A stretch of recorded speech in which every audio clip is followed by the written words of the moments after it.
May mga panukalang batas na nais iprioridad ni Pangulong Bongbong Marcos sa Kongreso. Ano na nga ba ang progreso nito? Si Eden Santos sa detalye.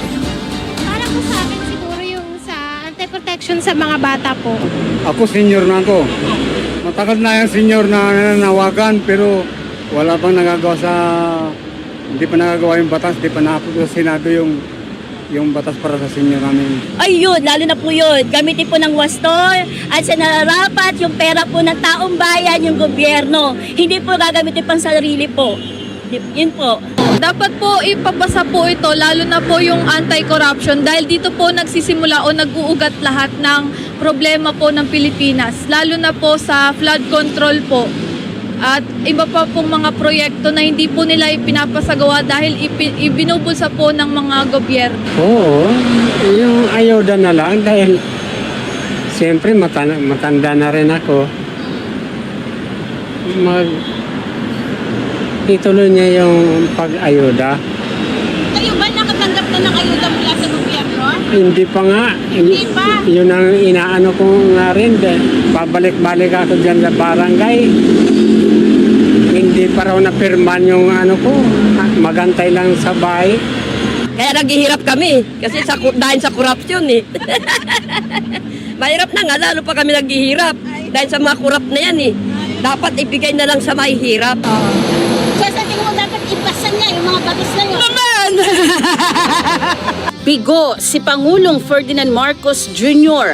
na maisabatas ang lahat ng mga Legislative Executive Development Advisory Council o LEDAC priority measure nito o PET bills kung tawagin ng Malacanang. Sa kanyang ikalimang State of the Nation Address o SONA, inaasahan ng mga Pilipino ang iba't ibang batas ukol sa maayos na pamamahala, anti-corruption, transparency at social protection. Pero nakabinbin pa rin ang karamihan sa mga ito kahit pa inaprubahan na ng liderato ng Kamara sa third and final reading ang 26 mula sa 52 LEDAC priority measures. Kabilang sa mga ito ang resetting the first regular elections in the Bangsamoro Autonomous Region in Muslim Mindanao o BARM, National Center for Geriatric Health, EPIRA Amendments Energy Regulatory Commission o ERC Strengthening Bill, Assistance to Individuals in Crisis Situations o AICS-AC, Amendments to the Teachers Professionalization Act. Kasama rin sa inaprubahan ng extension of estate tax amnesty, Department of Water, amendments to the Bank Deposit Secrecy Law, travel tax abolition, amendments to the Universal Access to Quality Tertiary Education Act, patuloy ang Pantawid sa Pamilyang Pilipino Act, Anti-Political Dynasty Act, Right to Information Act of 2026, Child Online Safety and Protection Act of 2026, Digital Media Anti-False Information Act, at iba pa. Residential Merit Scholarship Program and such other measures aimed towards strengthening social protection and uplifting the lives of the Filipino people.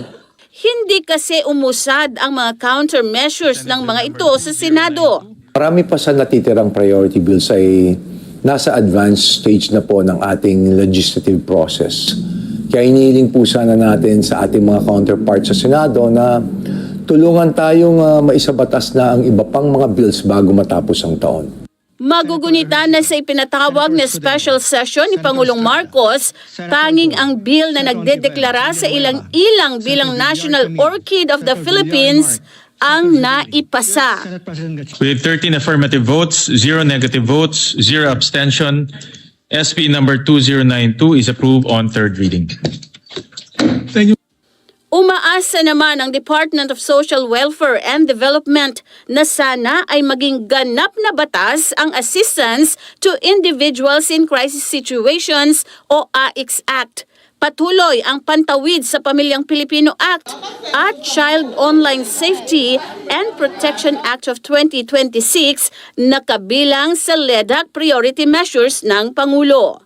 Talagang sinusuportahan ng DSWD yung mga panukala na nagsusulong na ma-institutionalize yung mga existing programs and services of the department.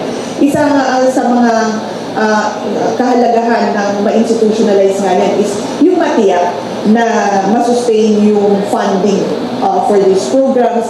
Kasi kapag yung financing o yung pagtitiyak na may sapat na pondo sa pagpapatupad ng mga programa yan assures the public that the program will be implemented continuously. Hindi maantala yung pagpapahatid natin ng tulong sa ating mga kababayan, especially yung mga lubos na nangangailangan. And I'd like to highlight nga yung dun sa assistance to individuals in crisis situation. But Eden, we respect the legislative process. Kung ito po, syempre, may mga proseso kasi pinagdadaanan, may mga deliberasyon na kinakailangan kong maisagawa bago maisabatas ang isang panukala. And again, we respect the legislative process. Eden Santos para sa SONA Special Coverage, matatag, matapang, matapat.